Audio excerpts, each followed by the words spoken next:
Hey everybody, it's a Mad Master here. It's just been announced that Nicko McBrain has announced he is retiring from Iron Maiden, or from touring at least. So this is big news. I just saw the Future Past tour in Chicago. It was definitely one of the best times I've seen Maiden. Started seeing them in the mid '90s with Blaze and stuff. So I have a lot of thoughts on this announcement and just what I have to say about this now. It was pretty obvious, unfortunately, that there were parts that were being missed live. And the fact of the matter is that Maiden has such a higher standard, in my opinion, for live performances, especially. Like, there's been exceptions to that rule, of course. There's been out of tune Blaze Bailey performances. There's been Bruce, totally stretched the max. But at this point in time, I think they really want a solid foundation, and they do not want to use clicks. They do not want to use, artificial enhancements. So I think it's basically been in the making for a while that he's going to retire. Now, it's a sad day because, Iron Maiden's my favorite band of all time, and I've, been part of the Maiden thing for most of my life, actually. I mean, I've had that as part of my life. As a matter of fact, I'm going to order now, just in honor of his legacy, the Fear of the Dark back patch from my trench coat, because I've been thinking of that for a while. I'm like, I'm going to buy it now, just in honor of his. It's not like he's going away, to where he believes he's going to go. I'm just saying, like, he's not going to be part of the band anymore. This is a big loss, because Maiden is really solid with band members. They've had, during the early days, 75 through 80, they had countless musicians come and go. But then after 80, it was pretty solid for a long time, at least until like 1990. And then after that, they had basically the same lineup plus Blaze, and then they got Bruce back and Adrian Smith back, and then that's been the whole thing for 25 plus years. So it's kind of a crazy moment to see Nicko McBrain out of the band. He had a stroke, and there were parts that he was struggling with, obviously live. He sounded good for most of the show, though. And I've said this before, and this is kind of, I know this is offensive to some people, but he sounds better at 72. I think he's 72. That's what the headline said. At 72, or the article I read. And after a stroke, than often I've heard Lars 10 years ago sound with old Metallica stuff. And I know it's more challenging in some ways to play Metallica. Maybe. I don't know. Sometimes it's more challenging to play Maiden, especially with no double bass, So, but still, nevertheless, he did better. I've seen Metallica performances that were worse than the Iron Maiden performance. Old, quote unquote, Nicko McBrain with a stroke play better than Lars did 10, 15 years ago at 45 or 50 or whatever the hell he was at that point, the 50 something. So, it's a very big moment to see this happen, and I think they will. The British Lion drummer will probably join the band now or something like that. I predict they could get some high profile guy too. I mean, I think that would be I think that would be cooler to have some kind of like star drummer join, and then have that, like, I don't know about everybody else. I don't know if they're used to playing in a slightly slower tempo, or if they can be like revved up by a drummer like the Scorpions have been with Mickey D. But it's a big loss, it's big sad. It's just, it happened shortly after Diano passed. Diano passed like a month or two ago, or maybe 2 or 3 months ago. And it's a big deal. It's a big time.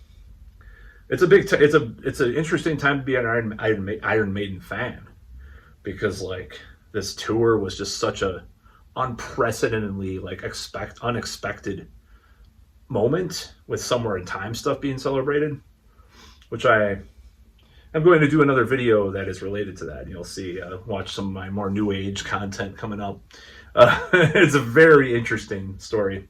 As a matter of fact, I'll do that because after the next video, I'm going to go to the gym.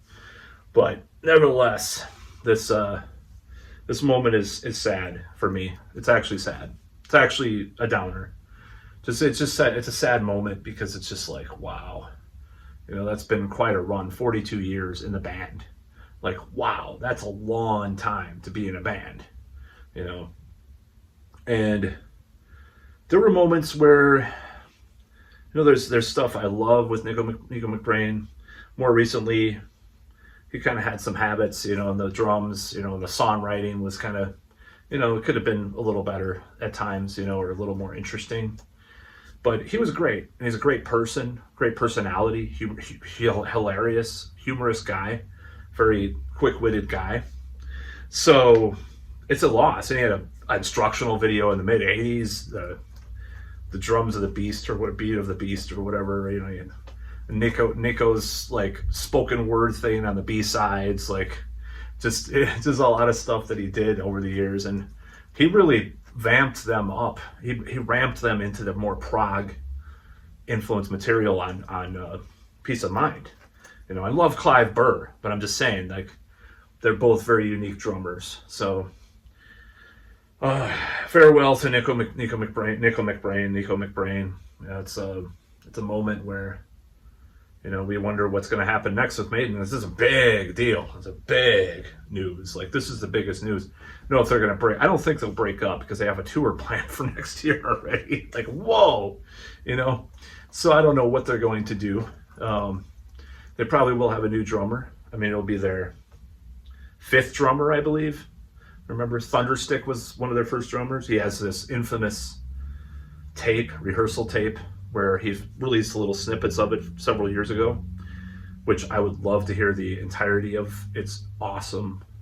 Look it up. It's just like this early 1977 rehearsal demo, but he won't release the whole thing because, Steve Harris doesn't want it released or something like that, but it's like, they sounded like they have some like keyboards in the band and stuff, like organ, like Deep Purple, weird stuff, and like Wrathchild sounds like Sabbath, Bloody Sabbath. It's that slow. It's like the lyrics are a little different, and there's the vocals. It's like this classic rock, weird boogie thing with some of it. It's really interesting. I would love to hear the whole thing. Nevertheless, and there was like a reggae. There was another. Wait, which song is reggae? Yeah, there's like a reggae beat in one of the songs. Like, what are they doing? This is like completely weird, out of the ballpark of everything, Anyways, it's a sad moment, and I hope Maiden does, a couple more years doing albums and doing touring, because that was one of the best. That was probably top 3 or 4 of me seeing Maiden, because I've seen him since the X Factor tour, numerous times. But this was one of the best times. They sounded great. Adrian Smith was just phenomenal.